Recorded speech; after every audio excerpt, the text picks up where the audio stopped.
દોસ્તો, countdown begins. અમારી નવી ટૂરની તૈયારી પૂરજોશમાં ચાલી રહી છે.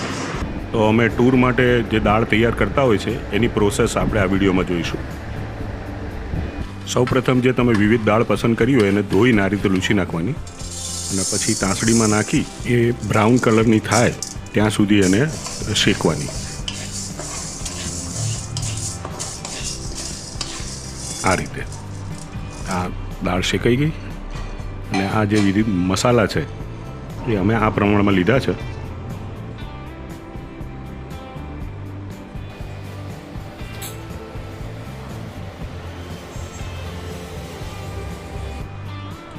અને પછી એક બીજી દાંસળી લઈ અને એમાં થોડું ઘી નાખી અને આવી રીતે એનો વઘાર કરવાનો. બધા મસાલા નાખી દેવાના. એકવાર એ વઘાર થઈ જાય પછી આ જે લીલા મરચાં, કોથમીર કે જે કઢી પત્તા જે હજી એ લીલા છે એને સાંતળી અને એની અંદરનું બને એટલું મોઇશ્ચર કે એનો ભેજ આપણે ઉડાડી દેવાનો, જેથી એ મસાલામાં સારી પેઠે મિક્સ થઈ જાય. આ સંતળાઈ ગયા છે. ત્યારબાદ એમાં જે આપણે અગાઉ જે મસાલા જોયા, હળદર, ધાણાજીરું, મીઠું,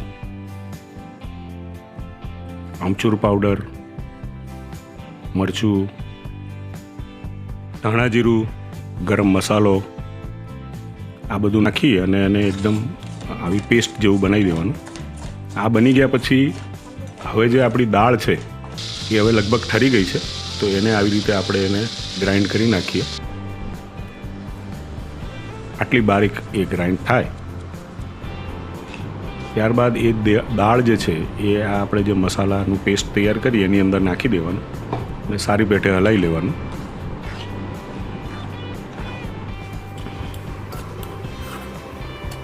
અને બરાબર હા એ બધું મિક્સ થઈ ગયા પછી એક ડબ્બામાં આપણે ભરી લઈએ.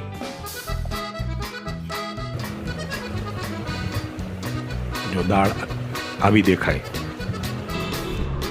ત્યારબાદ આપણે જ્યારે બનાવવાની હોય ત્યારે આવી રીતે કેટલની અંદર ગરમ પાણી કરી બરાબર એ પાણી ઉકળે ત્યારબાદ તપેલીમાં આવી રીતે દાળ કાઢી લેવાની અને એ ગરમ પાણીમાં સારી પેટે મિક્સ કરવાની.